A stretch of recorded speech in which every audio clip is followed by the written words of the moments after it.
म्हणजे आजकालच्या जीवनशैलीमध्ये वजन वाढणं हा अतिशय महत्त्वाचा आजार पाहायला मिळतोय.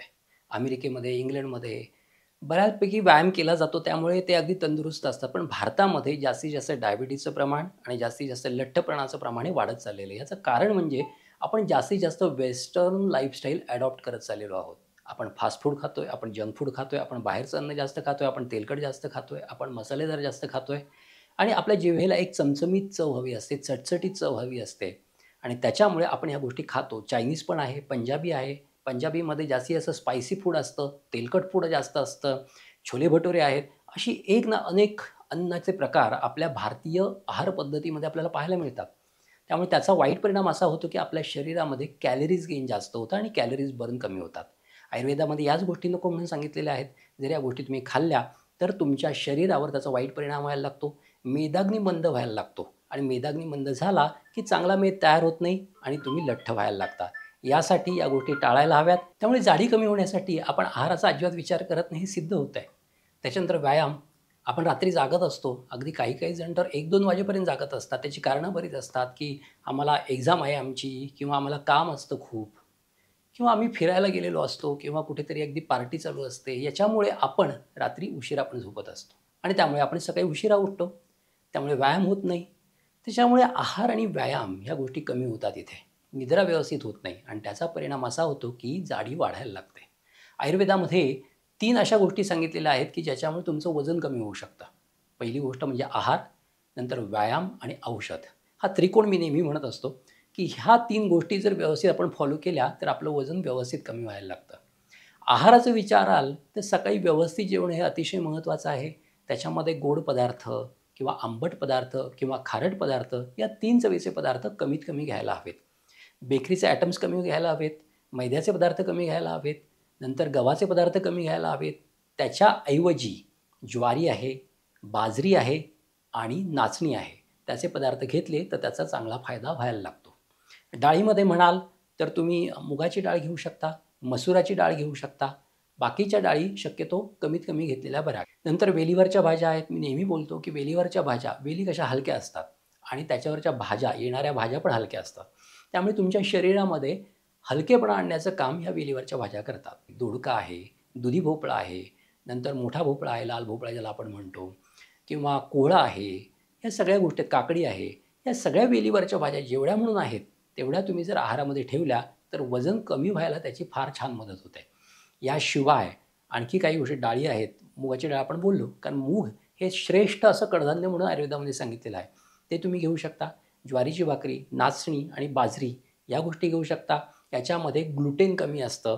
त्याच्यामुळे ग्लुकोज जास्त वाढत नाही, कार्बोहायड्रेट जास्त वाढत नाही आणि शरीराचं वजन कमी व्हायला मदत होते. शिवाय फायबर्सही असतात या धान्यामध्ये. त्याचाही चांगला परिणाम होतो. पोट साफ छान व्हायला मदत होते आणि शरीरामध्ये ग्लुकोज वाढत नाही आणि मेद पण जास्त वाढत नाही. हा असा आहार जर व्यवस्थित घेतला तर त्याचा छान परिणाम होतो. भूक लागल्यावर जेवायचं मी नेहमी सांगतच असतो. सकाळी राजासारखं जेवायचं, दुपारी कष्टकऱ्यासारखं आणि रात्री मिळालं ते मिळालं, नाही तर नाही.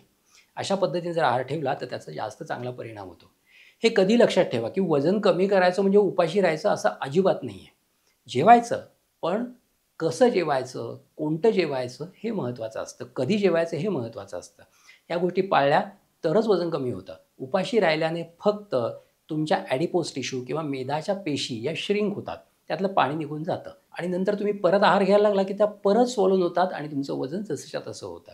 आपण जाहिराती ऐकत असतो, की 8 दिवसात 10 किलो वजन कमी, 5 किलो वजन कमी, 3 किलो वजन कमी अशा जाहिराती आपण ऐकत असतो की नाही? त्या फक्त काय करतात, तुमच्या शरीरातलं पाणी थोडं कमी करतात. त्याच्यामुळे ते वजन कमी झाल्यासारखं वाटतं, परंतु ते वजन कमी होणं हे क्वालिटी वजन नाही. हे फार महत्त्वाचं आहे. आपल्याला जर क्वालिटी वजन कमी करायचं असेल, तर पहिला म्हणजे आहार व्यवस्थित करायला हवा, नंतर व्यायाम आणि नंतर औषधं. आहार झाला. आता व्यायाम जो आहे, तो कसा करायचा? तर आपल्याला वाटतं, की आपण जिममध्ये जायचं, भरपूर व्यायाम करायचा, तरच वजन कमी होईल. असं अजिबात नाही आहे.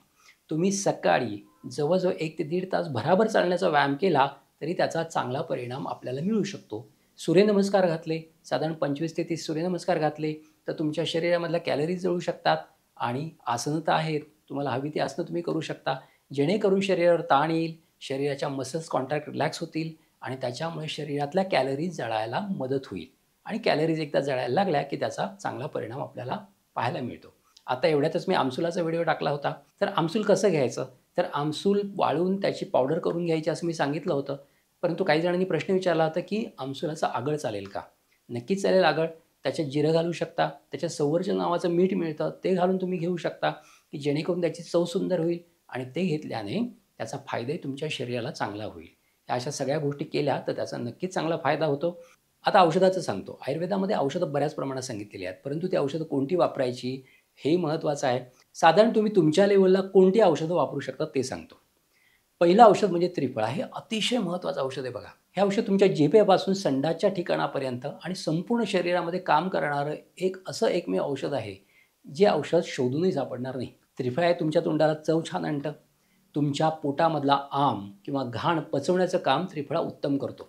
तुमची भूक चांगली करतो. तुमची पचनशक्ती उत्तम करतो. तुमची शौचक्रिया नॉर्मल करायचं काम त्रिफळा फार सुंदर करतो.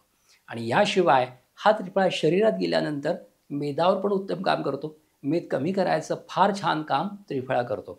त्यामुळे त्रिफळा 5 ते 6 ग्रॅम सकाळी, दुपारी, रात्री इतक्या प्रमाणामध्ये कोमट पाणी आणि मधाबरोबर घेतल्यास त्याचा फार छान उपयोग होताना दिसतो.